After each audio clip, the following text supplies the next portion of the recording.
people tell it, you would think that this conversation was almost wholly unnecessary.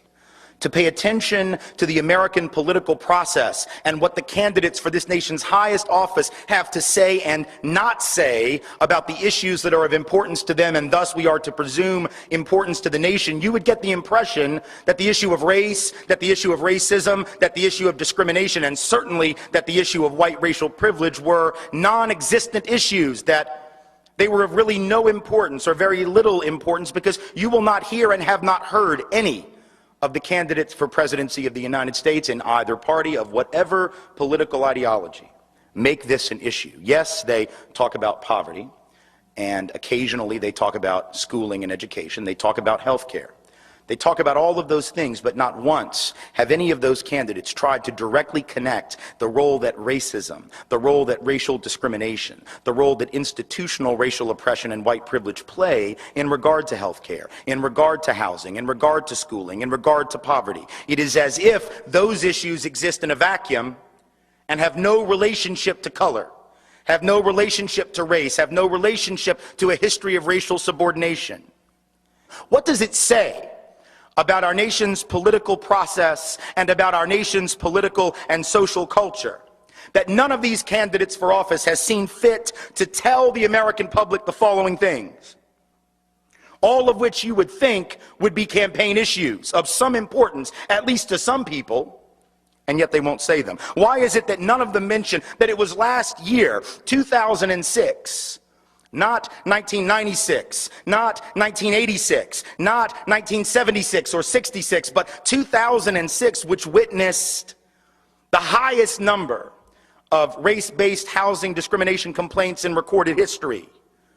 The Fair Housing Act was passed in 1968, the year of my birth, and yet it was not 1968 that witnessed the highest level of discrimination complaints based on race. It was 38 years later, in 2006.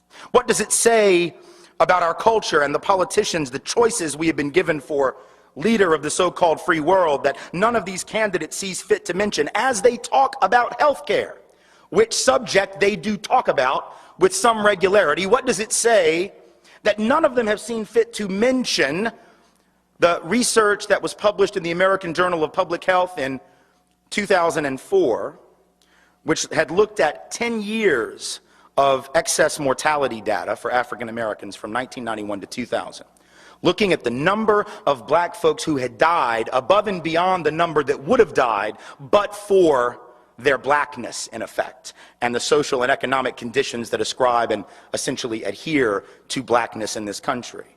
And what they found in that study, which received almost no media attention, again, published in an academic journal, not read by the average American, not read by political candidates, read by doctors and people who research the healthcare industry, but that's about it. This study found that between 1991 and 2000, there were almost 1 million black people in this country who died, who would not have died had they merely been white and had the average healthcare quality and access of the typical white person in this country. Had they been living in neighborhoods like white neighborhoods in which the levels of exposure to toxicity had been as low as it is in the typical white neighborhood, as opposed to excess exposure to toxics, pollutants, etc. in black and brown spaces.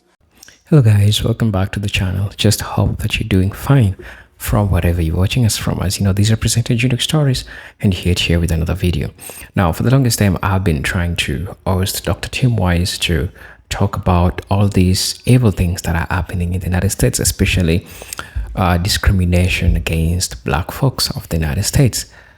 Well enough, some people have been receiving this positively, some people have been receiving this negatively, but at the end of the day, it's more of to educate each other, and I find it so impactful for this sermon.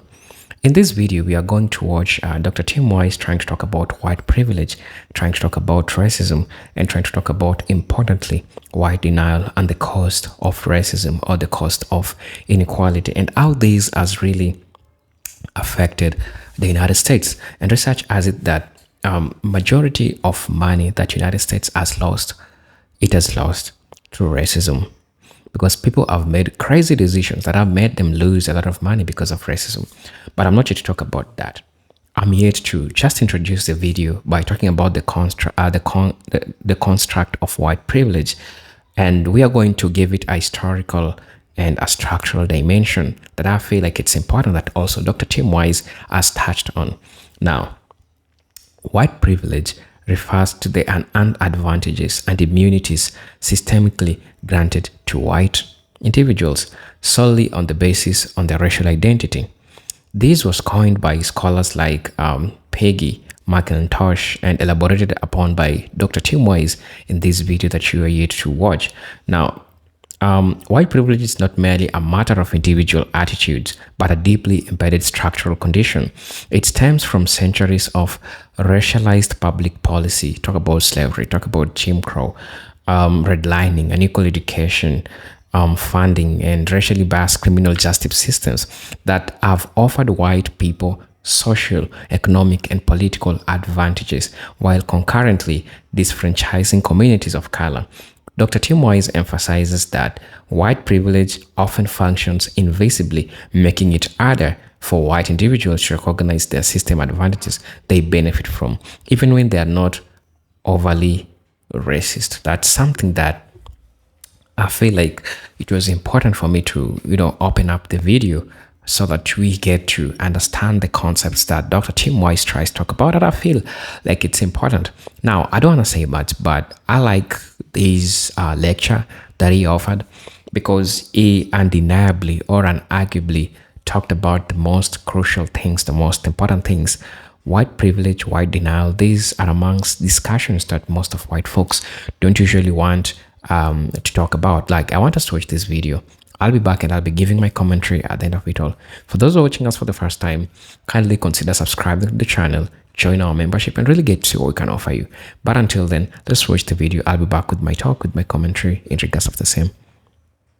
Almost 1 million excess dead people, in this case black folks, who wouldn't have died had the system of healthcare access and exposure to toxics been equal between white folks and black folks. How is 1 million dead black people not news? You see, if James Byrd gets dragged to death behind a truck in Jasper, Texas, you will hear about that, and well, you should. If one individual is the victim of a vicious hate crime, you will hear about that, and well, you should. But if nearly 1 million people die, not because of bigotry, not because of hatred, not because of some white supremacist organization, but because of systemic and institutionalized injustice, you will not hear anything. How is it not news, and why are no candidates mentioning that according to the Department of Justice, in a study released in 2004, black and Latino males are 3 times more likely than white males to have their cars stopped and searched for drugs, even though white males are 4.5 times more likely to actually have drugs on us on the occasion when we are stopped. Now think about that. Because that suggests that racial profiling is not just racist. We know that. That is redundant. But it's also pretty stupid ass law enforcement. Or is it?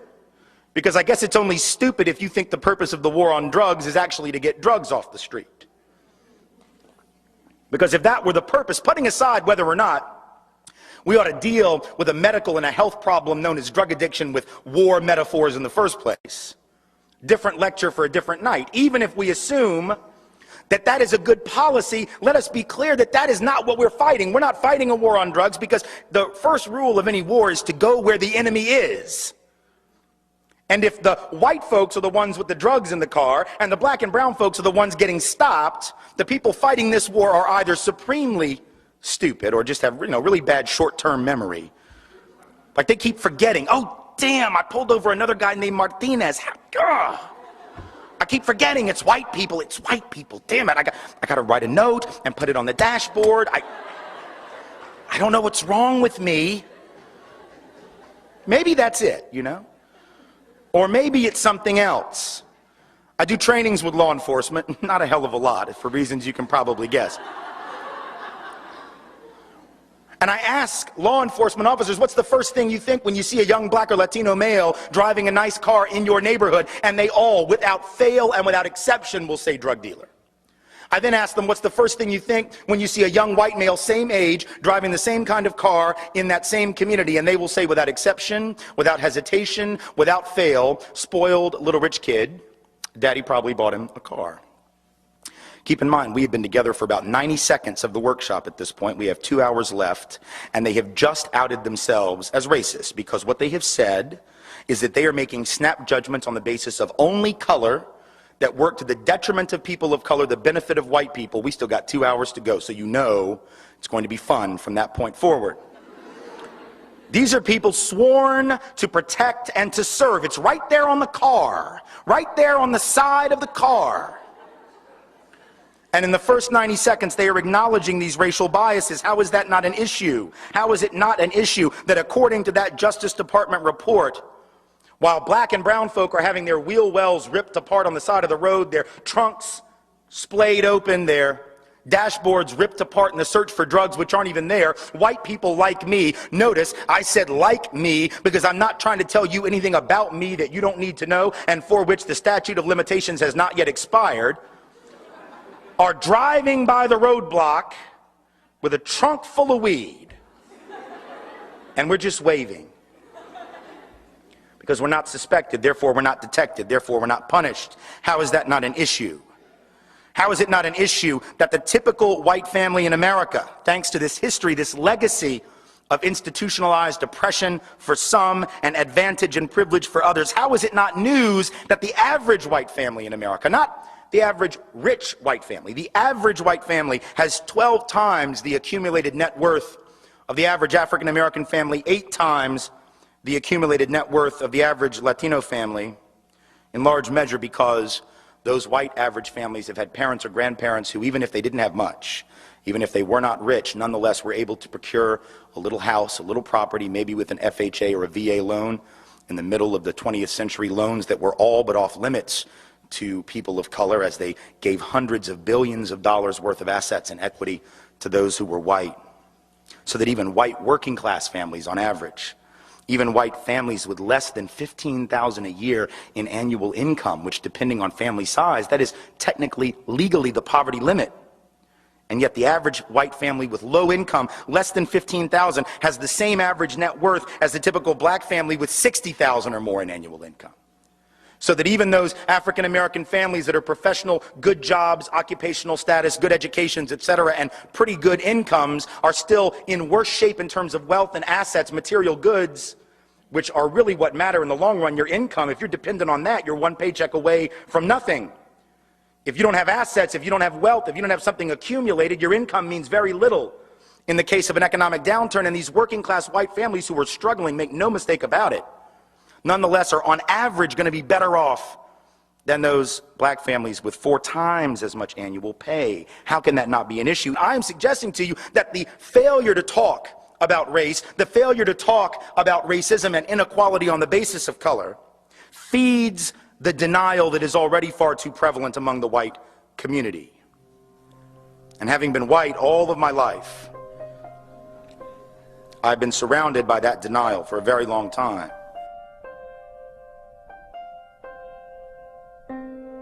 A few years back, white Americans were asked whether or not we believed that racial discrimination was still a significant national problem for people of color, or whether it was just a problem, you know, like junk mail, wrong phone number, 2 in the morning, you can't get back to sleep, it's raining and you want to go outside for a jog, you know, a problem, but one you'll get over, you know. Whether it wasn't much of a problem, wasn't a problem at all, or we just weren't sure. They also asked black and brown folk this question. Folks of color, it won't surprise you, said, yes, it is a significant problem, actually, and not just because I read about it in a sociology textbook. I actually have lived it and would be more than happy to tell you what kind of problem it's been, but these were pollsters, man, they didn't care about that. They just wanted the yes or no, then they were on to the next house. Then they asked white folks, is it or is it not a significant national problem, racial discrimination for people of color and against people of color, and only 6%, 6 out of 100 said yes, that it was a significant national problem. Just to give you an idea of how bad that is, I would have you compare it to a survey taken a few years earlier where approximately 12% of white Americans said we believed there was a fairly decent chance that Elvis Presley might still be alive. I don't know how good you are at math, I'm not very good myself, but that's a ratio that I can calculate.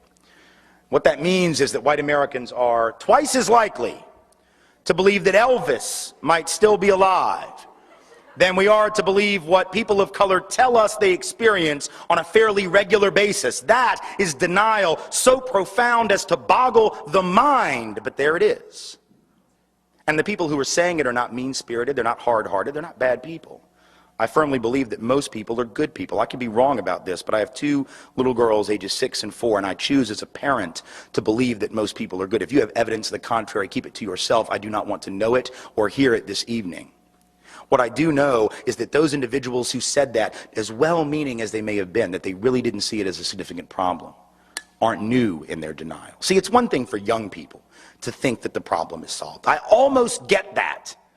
I almost understand it, because if you're under the age of 25, maybe even under the age of 35, what you know, what we tend to know, younger people, about this history and about this legacy is what we see in that grainy black and white footage every MLK Day, or maybe during Black History Month. If I were to ask you, do you believe that folks of color had equal opportunity and were treated equally in this country in 1963? Or whether or not black children were treated equally in schools and had equal educational opportunity in 1962, I know right now that no one in here would say, well, of course, you know, naturally they did. 1963, that was a damn good year to be black or brown in America. What are you talking about? Everyone, regardless of your position about 2007, would quickly acknowledge how bad it was back in the day, because it's no sweat off your back. 44, 45 years later, it's easy to talk about how bad it was, but now see, here's the trick. What do you think white folks said when those very questions were put to them in 1963 and in 1962? At a time when the apartheid system in this country was very much in full effect. It was before the Civil Rights Act, before the Voting Rights Act, before the Fair Housing Act. In retrospect, we can all look back and say how profoundly unequal it was.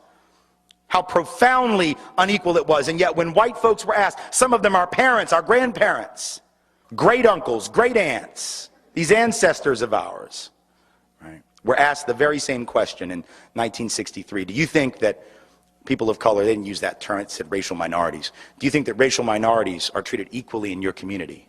And 80% of white folks said yes.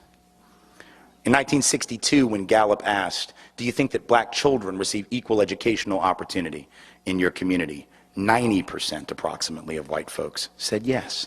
Nothing to see here. What is all this complaining? What is this march on Washington? I don't get it. I don't understand it. In fact, the very month of that march, which now it seems like every white liberal wants you to believe they were at. The very month of that march, white folks were asked by Newsweek what they thought about it. They said, 2/3 of whites said that Dr. King and the movement were pushing too far, too fast, asking for too much, and too soon. The idea that this country was ready to hear this, even at the time when we know how vicious it was, is a lie. What does it say that white folks were in denial in 62 and 63? What does it say that if you'd gone back to the 30s and asked the question? You think white folks were clear then? The 1890s, what did white folks say? Those southern editors of newspapers where I'm from, they would say, well, we get along fine with our Negroes down here if you Yankees would just leave us alone and stop messing in our business. Go back to 1850 and read what Dr. Samuel Cartwright, a well-respected member in good standing of the medical profession in this country, said. Not only was racism not a problem, there wasn't even a word for that yet, slavery wasn't a problem, so much so that he decided that any slave who would run away obviously had a mental illness. Because you'd have to be crazy to run away from bondage. So he came up with a term, he called it drapetomania. Don't even know what the root of that is, don't want to know, don't understand where the word came from, but that's what he called it, drapetomania. You must be crazy, you must be mentally ill to run away from your loving master. Denial. In every generation, 2007, 1963, the 30s, the 1890s, the 1850s, my point being that in every generation, members of the dominant group have said there is no problem. And in every generation, without fail, we have been wrong. And in every generation, people of color, those who were the targets of that oppression and subordination, have said there is a problem. And in every generation, without fail, they have been right. So the question for us today is, what are the odds, honestly, that people of color who have never gotten it wrong have suddenly lost their frickin' minds and have suddenly become unable to see truth and to separate it from fiction? And counter to that, what are the odds that white folks who have never gotten it right yet have suddenly become highly, highly perceptive? The odds are pretty long. And again, it's not because white folks are insensitive or hard-hearted, let alone stupid, but it is that those of us who are white have the luxury of not knowing black and brown truth. We don't know because we don't have to know. We are not tested on it. If I don't know what people of color experience, what happens to me in this country? Virtually nothing. But if people of color don't know my reality, if people of color don't know white reality better than white folks have to know it, if they cannot regurgitate it to us better than we would ever be able to regurgitate it to ourselves, all hell breaks loose. So people of color are going to have to know white history, white literature, white art, white theater, white poetry, white drama. I know we don't call it that. That's sort of the point. When your stuff is the stuff against which everybody else's stuff is compared and found lacking, you don't have to name it. It's just the norm. That's why, for those still confused, we don't have White History Month, because we have several. They go by the tricky names of May and June, July, August, September. Pretty much any month that we have not designated as someone else's month, that's White History Month. But we take it for granted because we don't have to know other folks' reality. That's a privilege. That's an advantage. That's a head start. And it's one we must think about. See, that's the other piece of this, right? It's one thing for white folks to acknowledge racism. Because, you know, white liberals will. God bless them. White liberals will acknowledge that racism is real. Oh my goodness, we should do something about that. Yes, we should. It's terrible, that racial profiling, that housing discrimination. My goodness, it's awful. Yes, it is. But just because we acknowledge racism and discrimination doesn't mean that we'll necessarily acknowledge the flip side of that.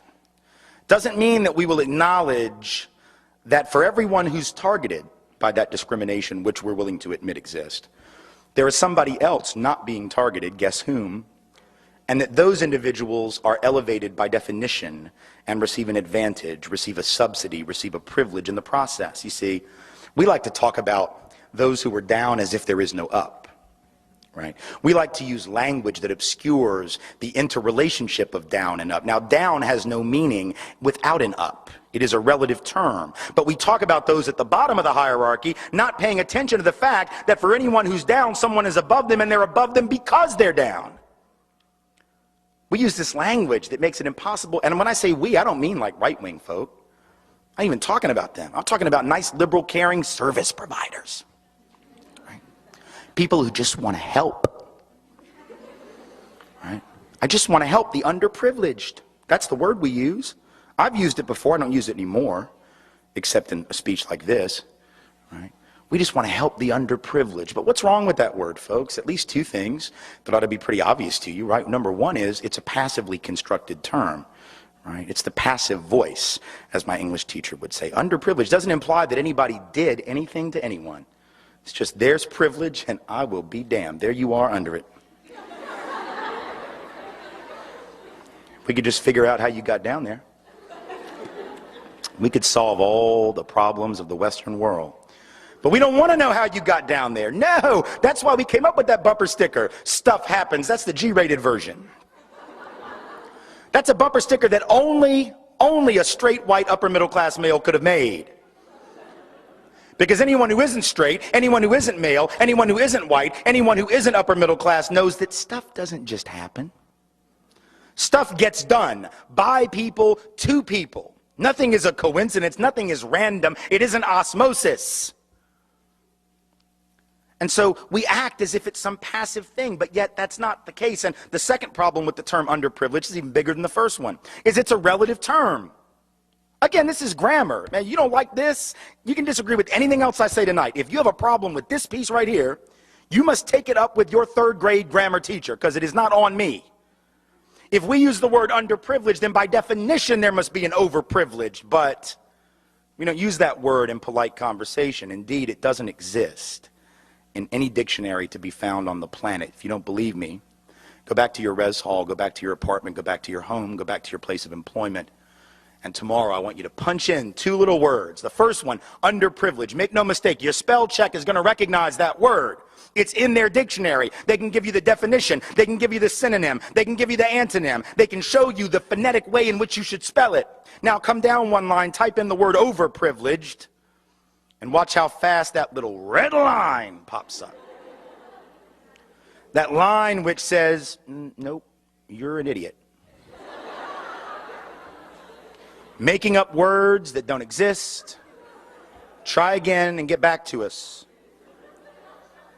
But if there's an underprivileged, there must be an overprivileged. Why don't we talk about it? Because that would require that we acknowledge that if there are 2 to 3 million people being targeted for race-based housing discrimination because they are people of color every year, that is 2 to 3 million more places I can live. If people of color are being targeted and profiled and I'm not, that is an advantage. It may or may not have material consequences. A lot of privilege isn't about material acquisition, so please know this. When I talk about white privilege, I don't even mean money necessarily. For some, it definitely translates to that. For some, it has certainly meant that. But even for those white folks who don't have that money, white privilege is real at the psychological level. I grew up for the first 18 years of my life in an 850 square foot apartment where the plumbing was always leaking, the air conditioning was constantly busted, we had no savings, we ran cars into the ground until they just stopped running, took no vacations, had no assets, had no credit that wasn't bad credit. So I was one of those white folks who certainly didn't have class privilege, and yet I had the knowledge that I was perceived in school as highly capable, not because of my class background, which was no great shakes, but because I was seen as a bright, capable white child, and students of color who were every bit as capable as I were tracked low while I was tracked high. I could make bad grades, and I never seemed to fall out of favor in those types of classes because I was seen as simply underperforming, not quite living up to my standards, you know.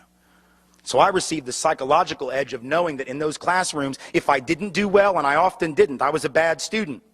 But if I didn't do well, I never had to worry that that would be ascribed to my race. I never had to worry that someone would say, well, of course he's not good at that because, you know, he's white. Because unless I was going to be trying out for a job that involved jumping or dancing, what stereotype exactly is working against me as a white person? There aren't many. But for people of color, it's a whole different ball game.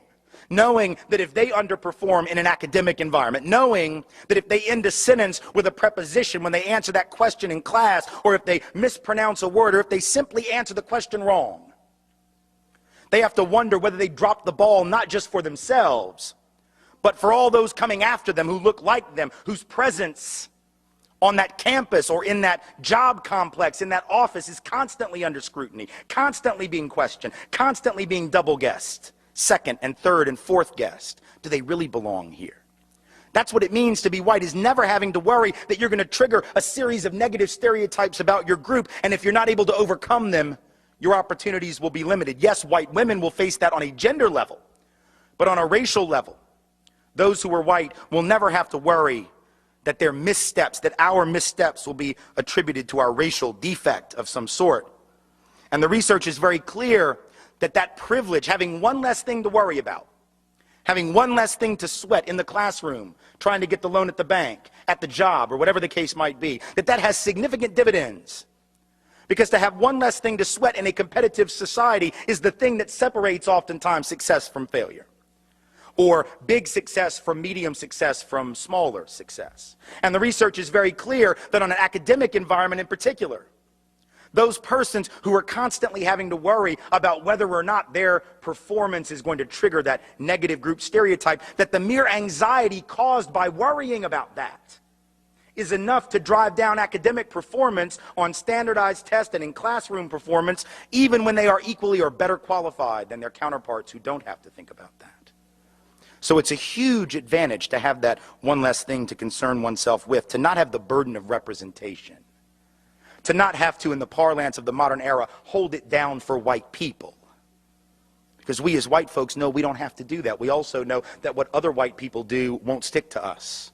We have 19 men who happen to be Arab and Muslim who fly planes into buildings, and we have otherwise rational human beings running around insisting that we should stop and search everyone like them at the airport. We did not do this or anything even remotely like it when Tim McVeigh and Terry Nichols brought down the Murrah building in Oklahoma City, nor would we have. We didn't do it when the Unabomber, crazy-ass white man in the woods of Montana, blowing people up for 20 years before they caught him. It didn't stick to the rest of us who were white men. The Olympic Park bomber, Eric Rudolph, puts a bomb in Olympic Village in Atlanta in '96, blows up a gay bar, blows up a family planning clinic. He too then runs off to the woods. As a side note, I have no idea what it is about white people and the woods.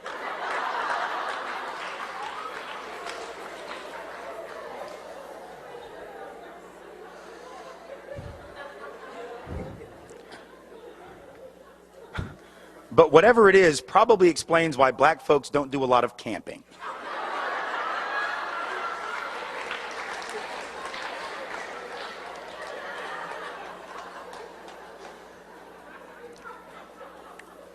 So it doesn't stick to us. There have been over 125 family planning centers, some of which provide abortion services, many of which do not, that have been bombed or burned in the last 20 years. And every single one of them, according to the FBI, have been white. They've mostly been men. They claim to be Christian. Different lecture for a different night. 125 or more. 125 plus McVeigh and Nichols is 127. Unabomber's 128. Eric Rudolph is 129. 129 confirmed terrorists who are white in this country in the last 20 years. It sticks to nobody who's white. 19 Arab Muslims, and it sticks to everyone who is either 700 million Arab folk on the planet, 1.5 billion Muslims on the planet. To assume that we know something about them based on the acts of 19 is to commit what any statistician will tell you is sampling error. It is mathematical illiteracy. And yet we do it because we can. Privilege, not having to worry about it. But let me suggest to you something, because the title of this talk, after all, is The Pathology of Privilege. And I want to be very clear that privilege of not thinking about it, that privilege of not having to know someone else's reality, that privilege of being able to ignore it, and the privilege of benefiting from the inequality, having a certain leg up, actually is very dangerous. And not just for those who don't have it, that there is actually a downside for those who do. And this is important, right, because in a country like ours, which encourages us to take advantage of our advantages, if I tell you that you have privilege, your first inclination is not to try to get rid of that. That's not the culture in which we live. But I want to suggest to you there are reasons why even those of us who benefit in relative terms from racism and institutional white supremacy should care about this, not out of some altruistic, I want to help other people impulse, but because it is actually dangerous for us as well.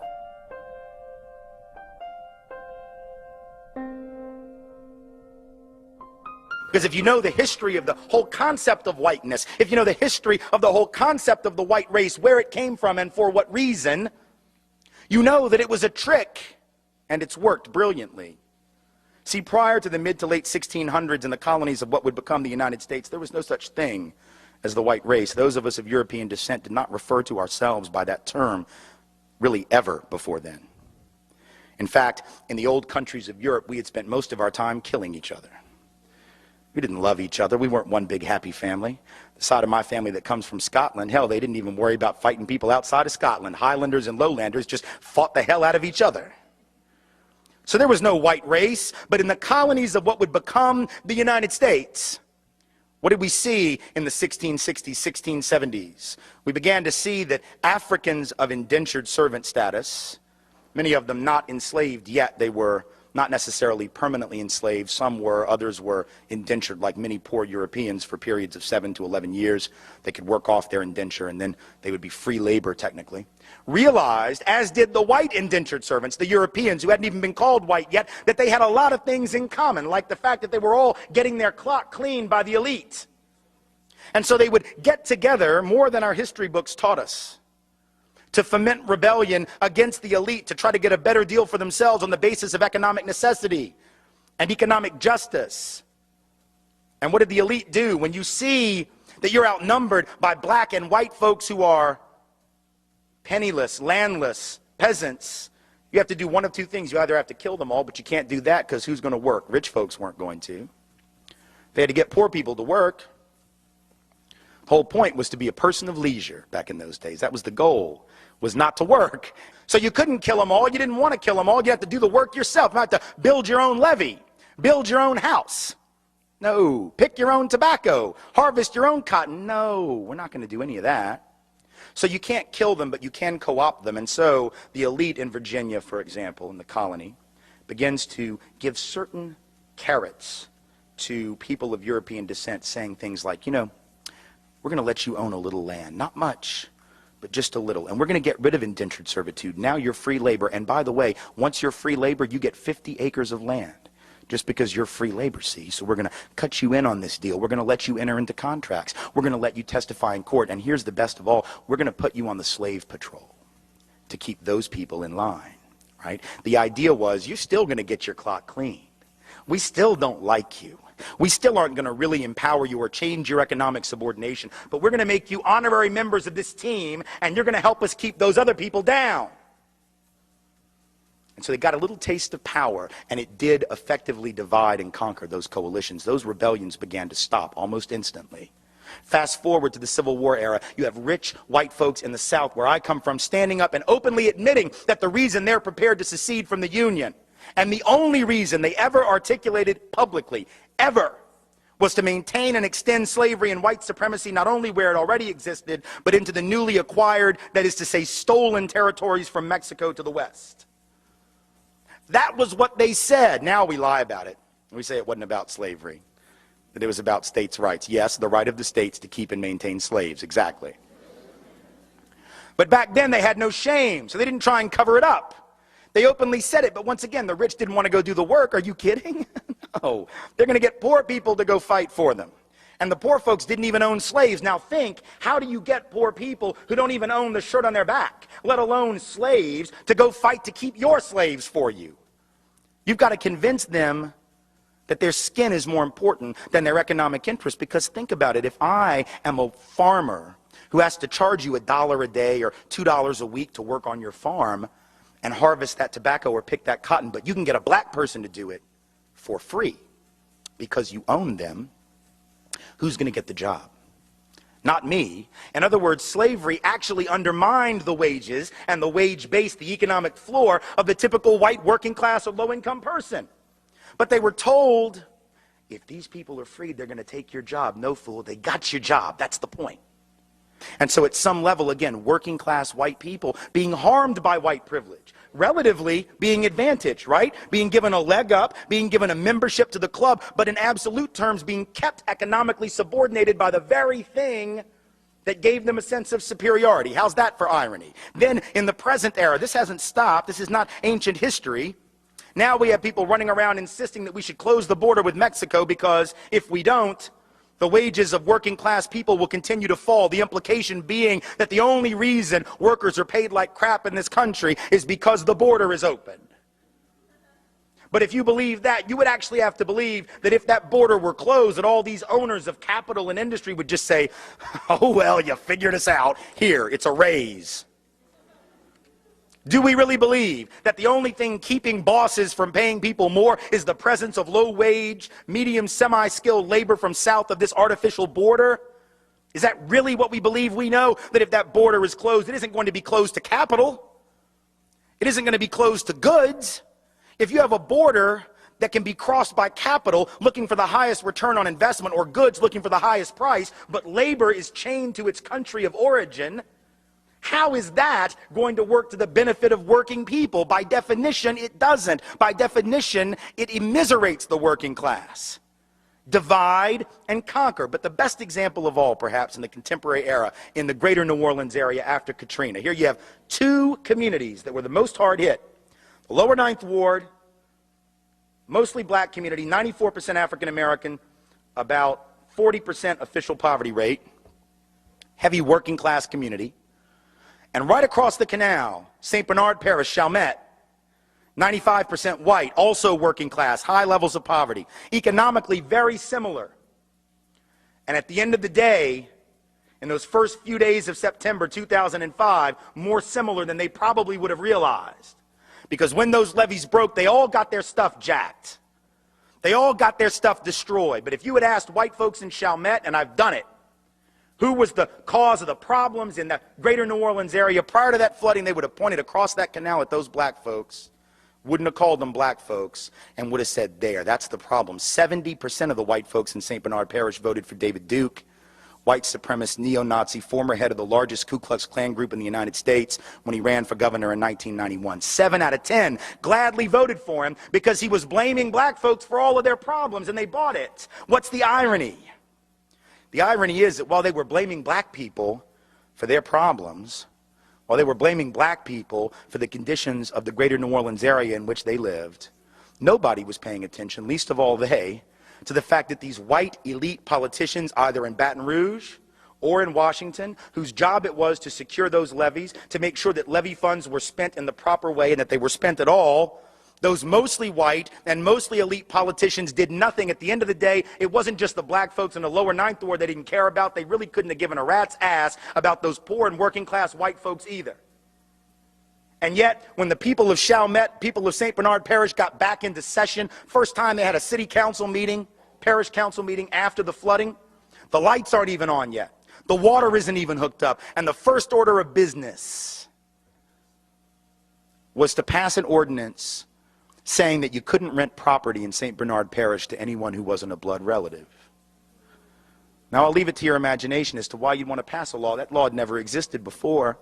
But now that it's been emptied out and you don't know who might come back, that's a damn good way to keep black people out, isn't it? Because if you're 95% white to begin with, if you pass an ordinance that says that, that's a great, you can't say no blacks need apply. You can't say no blacks allowed, but that was an ingenious way to get around the law. Now, they got caught. There was a lawsuit threatening, they got rid of the ordinance. But my point in bringing it up is to say, once again, divide and conquer is working. These white folks in Chalmette need to march across that canal and join hands with the black folks who've been sitting there more than willing to work with them for an awful long time, and march on Baton Rouge and march on DC and march on the Corps of Engineers and recognize their commonality of interest. But the whiteness and the lure of whiteness has tricked these have nothing in their bank account white people into believing that they got more in common with the rich white folks on St. Charles Avenue that didn't lose anything in that flooding than they have in common with the black working class folks who live about 500 yards away.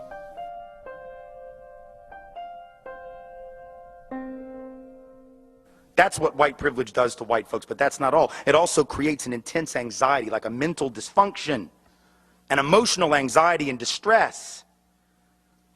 If you're privileged, after all, if you're the top dog, if you have all the advantage, you're constantly afraid of who's gaining on you. You're constantly afraid of who's coming to take what you have. We've got to close the border. They're coming to take our stuff. We got to worry about terrorists. They're coming to take our stuff. We got to get them before they get us. Preventative war. We got to stop them. That's what privilege will do for you, because those who have it are constantly anxious. A study in June of 2004 in the Journal of the American Medical Association, which received very little attention, found that in the United States, the rates of anxiety disorder, depression, and substance abuse-related mental disorders are twice the global average, 5 times the rate in Nigeria. How is it that the most powerful and privileged people on earth can have so much more anxiety than people who live in war-torn areas? Civil war, political corruption, amazing problems, often famine, all kinds of hardships that for the most part we don't see, at least in the same abundance, let's say, in the United States, and yet it's here. That the greatest level of anxiety, I would suggest that the reason that happens is because it's the privilege that generates the anxiety. It's that constant fear of keeping up and staying ahead that generates the anxiety, the mentality of entitlement. The mentality that says, this is our world and we get to make the rules in this world, and then we come to find out not so much. And we don't deal with setback very well, those who are the dominant group.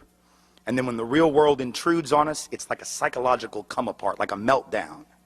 So when those people in Littleton, Colorado had their school shot up at Columbine, or when the folks in Santee, California, Santana High School, Springfield, Oregon, Thurston High School, all of those nice white spaces, which from the mid-90s to the early 2000s seemed like at least once or twice a year there was another one of these mass school shootings, and almost every single one of them committed by a white male of upper middle class background in a place where everyone said this wasn't supposed to happen here. Because privilege allowed them to let down their guard to the dysfunction and pathology that they thought only existed over there. So we don't notice that Dylan Klebold and Eric Harris are building 35 bombs in the basement. Because privilege means I don't even have to know what my kids are doing. I ain't seen them in like a week. I'm taking classes at Home Depot. No kids of color could have gotten away with that. 35 bombs in what basement? A. B, if folks of color roll up to the Ace Hardware looking for bomb supplies, they are not going to be sold them. But these white middle-class folks drive up in nice cars looking to get some pipe bomb material, some explosives, some real short fuses. And it's for a science fair experiment. Sure, here, you know. All right, privilege. Usually it works out pretty well. 364 days out of the year, it goes okay. But if day 365 is April 20th of 1999 and your kid goes to Columbine High School, you really don't care much about the other 364. Because when you have that privilege of living in that bubble and you don't have to think about what you don't have to think about, remember, there may come a time when you have to think about it. When 9/11 happened, notice the different ways that white folks and folks of color by and large reacted. Everybody was scared, everybody was angry, everybody was upset, everybody's freaking out. But now, there were only some folks who went in front of microphones and said the following, and they were all white that I saw. Why do they hate us? Why? Why? Why would anyone hate the United States of America? I don't get it. See, people of color, they didn't say this. And it's not because folks of color hate this country, but folks of color have historically a love-hate relationship with the society. Loving certain things about it, hating other things about it. But here's the more important point. To be a person of color in this country is to always have to know what the other guy thinks. It is to always have to know what other people think about you, because if you don't, if you for 1 minute forget what other people might think about you, your life is in danger. But to be the dominant group is to have that luxury, or to think you do. To think you do. Of not having to care what other people think. Because you're the big dog. You're the top. You're the king of the hill. You don't have to worry about what other people think. That's privilege. You don't have to know. You can sort of laugh it off. At least we thought we could. We could have that attitude that says, well, you know, what are you going to do to us? We're big and bad. We spend $400 billion a year on defense, fool. If you come for us, we will bomb you back to the Stone Age. And if you're already there, we'll take you back to whatever the hell came before the Stone Age. Because we can. And then 19 guys with $37 worth of box cutters, $1,000 worth of plane tickets, and a pissy attitude pretty much said, okay, I'll tell you what.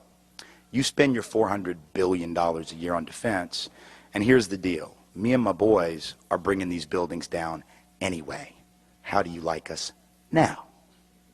So privilege didn't allow us to see that the rest of the world doesn't view us the way we view us. Maybe we'd have been better off knowing that. Maybe we would have been better off for decades knowing that the rest of the world doesn't view us in the same liberatory terms that we sometimes view ourselves. Now, people of color in this country already knew better. Because when they asked white folks and black folks before the invasion of Iraq, good idea, bad idea, the folks without privilege said, Black folks were just like overwhelming, no. They asked white folks, and 2/3 of white America said, hell yes, we must do this. They're going to greet us like liberators. See, that's privilege speaking. Privilege says, surely they know we're liberated. Surely they know. Rumsfeld said we're going to be greeted like liberators. Dick Cheney said it. They know so much about combat. Surely this will work out well. People of color, no. Because folks of color know that even if you don't have very much, folks without much will kill you for the little bit they have. Or you could invade Washington Heights tonight, but I don't recommend it. You could invade the South Bronx tonight, but I do not recommend it. Because the folks who were there may know full well they don't have much. But they will indeed kill you to keep what little bit they have. And see, victims have long memories. And so the people we claim to be liberating don't forget that their oppression came at the hands of a man that we supported all of those years. They don't forget that. But those who create that victimization have short memories. We have the luxury of forgetting, so we go in because privilege says it'll work. Privilege says it'll work. Privilege says it will work. And then we come to find out maybe it doesn't work as well as we thought. And maybe we should have listened to the folks without privilege, who know a little bit more about how oppressed people respond to invasion. Invasion doesn't bring liberation, and black and brown folk know it. They've been there. They've done that. But the privilege had this luxury, and I remember 3 days into the war, getting an email from a guy who was angry at me for having written some anti-war essays, and 72 hours in, he's writing me an email, and he's saying, see? 72 hours into the war. This is what kind of channel surfing culture we are. 3 days of war, and we're winning, so it's cool, you know. See, and this is what he said. He said, see, you dirty, stinky, no bath taking, Birkenstock wearing, hippie, anarchist, communist, you were wrong. I said, really? How do you know that we were wrong? Well, because it's going, look, we're winning. They love us. I said, really? How do you know that they love us? And he said, well, I opened the paper today and there was this great AP photograph right there on the front page of a little Iraqi kid giving the thumbs up to the soldiers, our soldiers.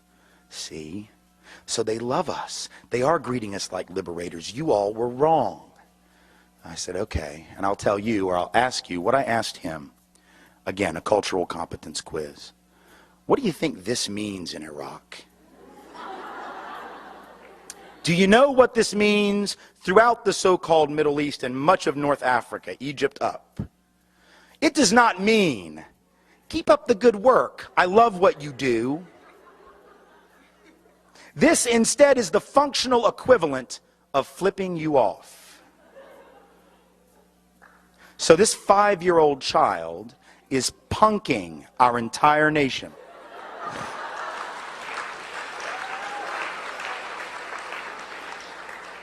But we don't know it because we don't have to know it, but maybe we should have known it. Because now you see that 5-year-old with the thumbs up and we say, see, it's working. We got to do more of this. And though I'm making light of it, I'm doing it only because sometimes you have to laugh at the absurdity of this system so as not to cry. There are thousands of parents in this country and hundreds of thousands in Iraq and in Afghanistan who are going to be burying, have already buried their children, and are going to continue to bury their children this week and next week and the week after that and the month after that and the month after that, and to hear the politicians in this country tell it for years. They're going to keep burying their kids because of this hubris, because of this privileged mentality of entitlement that says the world is ours to shape in our image, that we have the right to make it over and everyone else will bow before our superior firepower, and the rest of the world has, in case you have not noticed, pretty much called bullshit on that. So at some point we better worry about privilege, not just because of what it does to the ones without it, but what it does to us, what it turns us into, what it allows our policymakers to do in our name, which is not actually in our interest.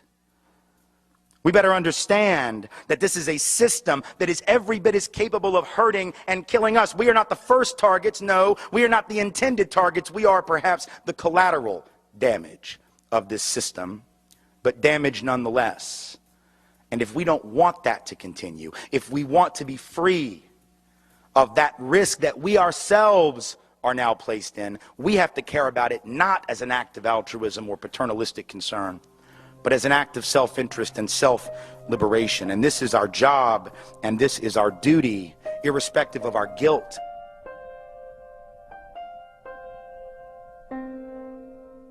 See, it is very important, and I want to close with this before taking questions. I want you to know that this has nothing to do with guilt. I realize that none of the people in this room and none of the people in the other rooms to which I speak every single week in this country somewhere are the ones who themselves, individually, or even collectively are responsible for the creation of this system of inequality, of privilege, of oppression, of marginalization, and that is not the point. I know we didn't create it, but we are here now, and we inherit the legacy of that which has come before. If you were to become the chief executive officer of a company one day, you would not be able to go in to that company and call your chief financial officer on the phone and say, you know what? I want to look at the books. I want to know how much we have, what our assets are, what's our revenue stream. I want to know all that because I want to take us to new and greater heights. And so you ask the CFO to come in and give you the PowerPoint presentation, the spreadsheets, and she comes in with all of this technology and all of this data and gives you the presentation. Here's our assets. Here's our revenue stream. Here's our outstanding debt. What do you think? You wouldn't be able to look at that CFO and tell her, I really like your presentation. It's great to know we have all these assets and some really amazing income coming in. But the next time I ask you to come and show me that, don't bring me the debt material, all that stuff about what we owe, because see, I wasn't here when y'all ran that up. That was that other guy. That was your last chief executive officer. The debts of those older leaders, those are on them. Have them pay them. I'm going to make use of the assets, oh yes. I'm going to make use of the income. Oh yes. But I'm not going to pay the debts because they're not mine. You couldn't do that. You'd be ushered to your car by security. But that's exactly what we do as a society, isn't it? We say, the debts are not ours. Oh, the glory is ours. All the stuff that we've accumulated as a nation and as a people, that's ours. We don't mind living in the past as long as it glorifies us. That's what history books do. That's what July 4th is. We just don't want to own up to the part that's less flattering because we feel guilty, but it isn't about guilt. It's about responsibility. Those two things are not synonymous. If we don't know the difference, we should look it up. When we get tired of living in the funk, in the residue of that which has been given to us by others, with no regard for the impact and the damage that they would do to us and to our children and grandchildren and great-grandchildren if and when we are lucky enough to have them. When we get tired of living in that residue, in that funk, and saying enough, then we'll get busy cleaning it, not because we created it, but because we're the only ones left to do the job. And if we don't, we will be back, or our children and our grandchildren and our great-grandchildren will be back in rooms just like this one in generations to come. But I assure you that if they inherit this legacy, as we have inherited, the stakes will be far greater, the risk will be far greater, and the odds of success and victory at creating justice and opportunity for all will be far more remote. And so if we don't want to see that day come, it is up to us to get busy. It is up to us to take responsibility, not because we are guilty, but because we are here. Thank you very much and take care.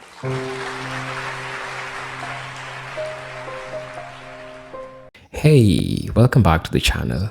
I know it's been long, and the most important thing I think here is learning from all the concepts that are being shared. I'm glad that this is out there and people are getting to learn and people are getting to see all these concepts that are being shared. Now, I had a presentation that I prepared that I want us to go through also in regards to the same. And what are other scholars talking about apart from Dr. Tim Wise in regards to the same topic? If you get to look at racism beyond prejudice, when you talk about institutional and systemic racism, from the reference of Dr. Tim Wise was just talked, Tim Wise repeatedly distinguishes between individual acts of prejudice and the broader phenomenon of systemic racism. And that's important because we need to know a bridge or know a big difference between the two. Now, systemic racism refers to the policies and practices entrenched in institutions that disproportionately harm marginalized racial groups. It's not about individual hatred, but outcomes. Disparities in wealth, health, housing, education, incarcerated nation. For example, the racial wealth gap in America, where the median white household has nearly 10 times the wealth of the median black house, is not an accident, right? It is the legacy of exclusionary practices such as the FHA loan distribution, GI Bill exclusion, and the urban disinvestment,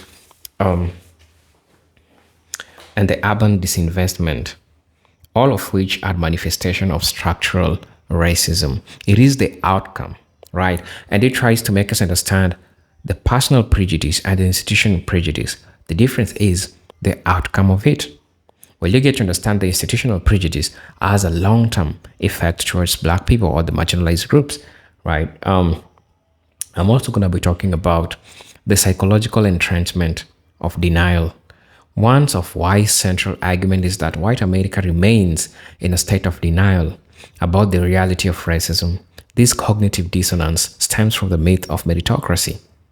The belief that success is solely a product of hard work. Weiss explains that this myth blinds many white Americans to the enduring impact of racial inequality and leads them to dismiss calls for reparative justice as reverse racism.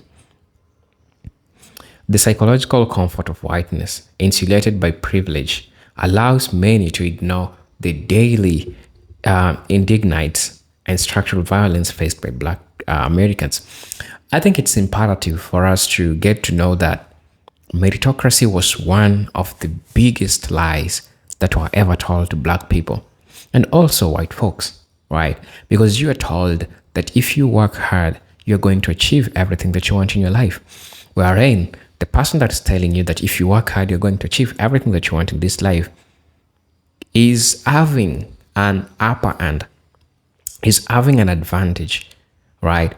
He's talking from a position of advantage. He's talking from a vantage position, while they're selling you lies for you to follow the same path, but they're not telling you the true things that are happening in those places or in that field, right? And so when you fail, they'll tell you that you're not putting work enough, you're not doing well enough. You need to, pull yourself by the bootstraps, right? That's all they've been telling Black people. That's how meritocracy works. They're not telling you the truth. It's like somebody's trying to tell you to work hard, but they're not telling you work hard for what? Like, they're not telling you the deep secret. They're not telling you what's supposed to be really done. They're just telling you to work hard. And this is the same thing that I've been telling Black folks for the longest time. I'm also going to talk about the economic cost of racism, a national liability. Indeed, this is something that has costed United States so much. Racism is not just a moral failure. It is also an economic liability. According to Weiss and economists alike, systemic racism limits the full participation of millions of people in the economy, thereby reducing the general productivity of national wealth inequality, which means underinvestment in capital, loss of innovation, and inefficient labor markets. A 2020 Citigroup report estimated that racial inequalities had costed the US economy around 16 trillion US dollars over the previous 2 decades. Weiss underscores this point to argue that racism is not just a Black problem. It is an American problem with a significant material cost for the entire society.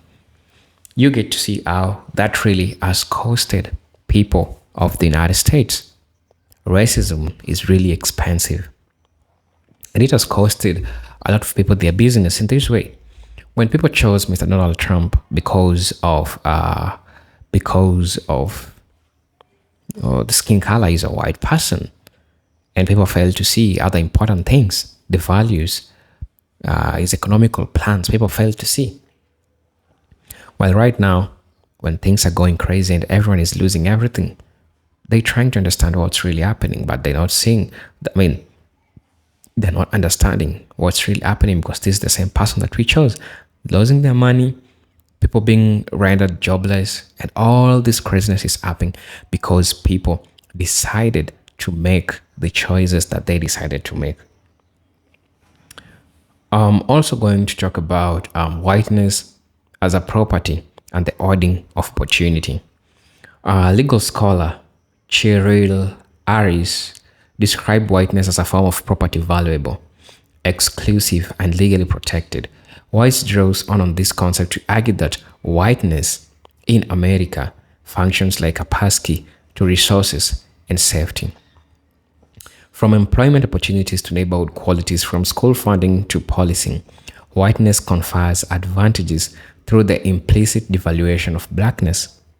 This hoarding of opportunity reinforces caste-like structures in society in which social mobility is racially stratified. They get to choose who to work. There are those jobs that you'll take because you're a Black person. There are those jobs that you'll not get because you're not a white person. So it's crazy when they get to stratify everything on the basis of a skin color, on the basis that you're a Black person, on the basis that you're a white person. That's what they do, right? I'm also going to talk about the myth of post-racial society. Um, After Barack Obama's election, many commentators proclaimed that America had entered post-racial era. Tim White strongly rejected this narrative, warning that the symbolism of black president did not dismantle the underlying systems of racial control. In fact, the post-racial illusion made it harder to address racism, as many white Americans claimed that racial equity had already been achieved. Meanwhile, police violence, voter suppression, education apartheid, economic exclusion persisted, revealing the hollowness of post-racial claims. I'm also going to be talking about the criminalization of blackness and the prison industrial complex. One of the most egregious failures of white America, according to Dr. Tim Wise, is the complicity in criminalization of blackness. From the war on drugs to broken windows, policing black communities have been targeted and over-policed, while white drug users and offenders are often offered treatment or leniency. Mass incarceration functions as a modern system of racial control, disproportionately affecting black men and families. The prison industrial complex, driven by profit motives and racialized fear, perpetuates cycles of poverty, trauma, and disenfranchisement that rarely acknowledged by mainstream white America. Well, you get to know that this is a huge problem. This is a really big problem that is affecting the United States.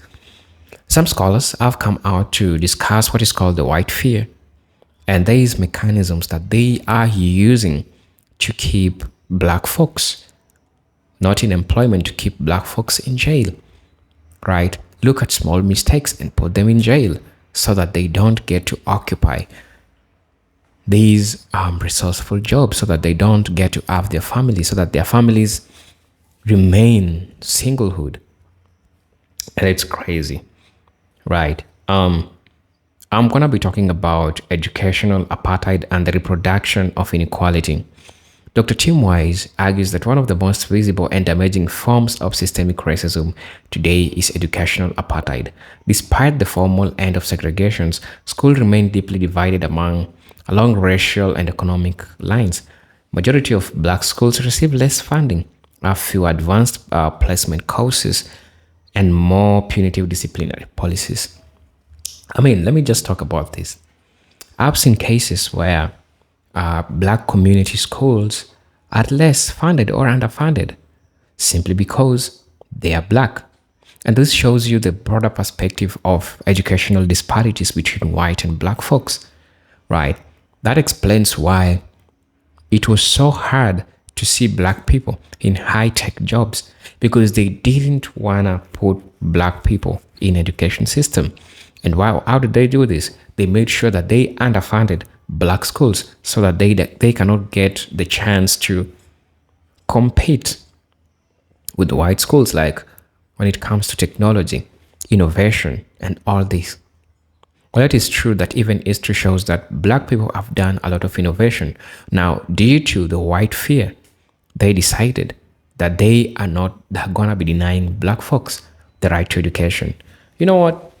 I could say a lot of things in regards to this, but I think Dr. Tim Wise has talked about a lot of things. My work was just to summarize all these and just to let you know that this is real, this is crazy, and it's happening with us today. So I don't know where you're watching me from, but I'm glad that you haven't to watch this video. These are present Agentic Stories, and I'm hoping to see you on my next video. For those who are watching us for the first time, welcome, subscribe, share, like the video. For those who are supporting me through my Cash App, those who are supporting me through my Super Thanks, I'm highly grateful for the support that you are offering me. But until then, I'm hoping to see you in my next video. Peace, love, and harmony. Salud.